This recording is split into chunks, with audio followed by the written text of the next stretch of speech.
प्राणाधार सुंदर साथ जी, प्रणाम जी।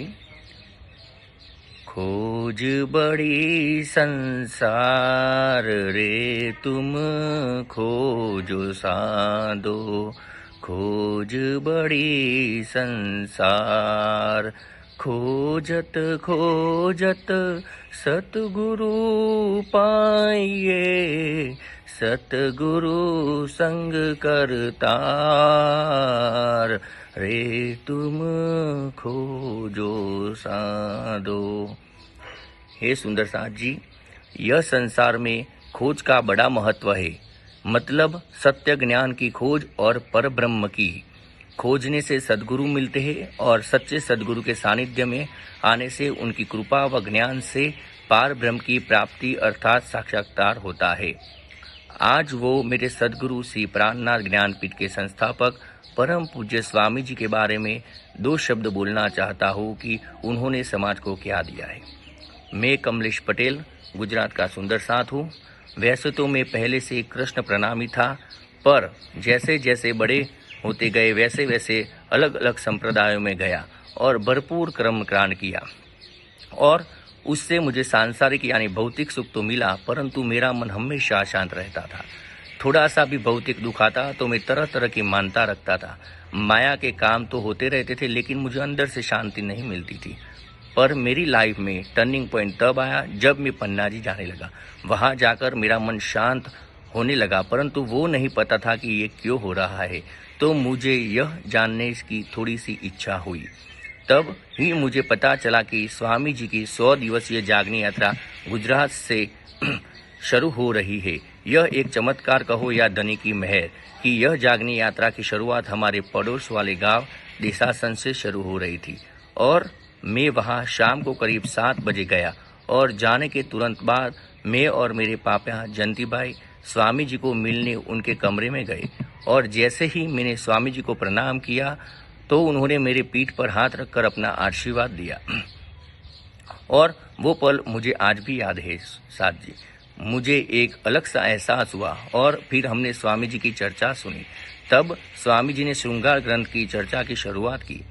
तब उन्होंने कहा कि श्रृंगार ग्रंथ हमें मारिफत के दरवाजे तक ले जाता है। मारिफत यानी जिसमें हमारे और धनी के बीच में कोई पर्दा न हो, दोनों एक स्वरूप हो जाते। फिर स्वामी जी ने कहा कि इस ब्रह्मवाणी का एक बूंद रस पाने के लिए ब्रह्मा, विष्णु और महेश भी तरस रहे हैं। और स्वामी जी ने सुंदर साथ को कहा कि जब तक आपको तारतम्य ज्ञान का प्रकाश नहीं मिला था, संभव है कि आप भी जड़ मूर्तियों की पूजा करते रहे हो, वृक्षों की पूजा करते रहे हो, नदी तालाब की पूजा करते रहे हो। लेकिन जब आपको इस तारतम्य ज्ञान का प्रकाश मिल गया हो, तब आप किसी भी कीमत पर एक अक्षराधित के सिवाय किसी को भी अपना प्राण वल्लभ नहीं मान सकते।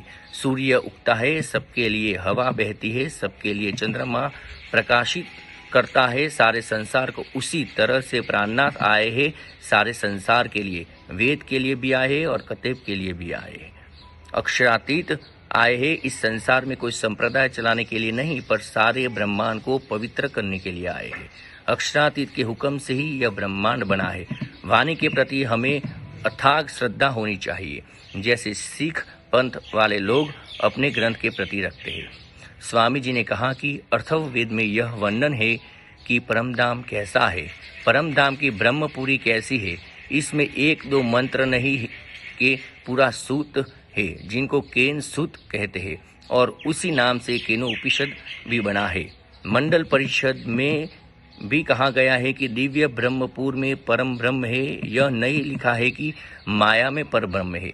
वेदों में सारा ज्ञान है, भौतिक विद्या भी है, आध्यात्म विद्या भी, लेकिन ब्रह्मवाणी में केवल आत्मा की और परमात्मा की व्याख्या है। जिन्होंने सुंदर साथ कहलाना शुरू किया है, कहला रहे हैं, क्योंकि हम तारतम्य वाणी का अनुसरण कर रहे हैं, श्री देवचंद्र जी द्वारा बताए गए मार्ग का अनुसरण कर रहे हैं।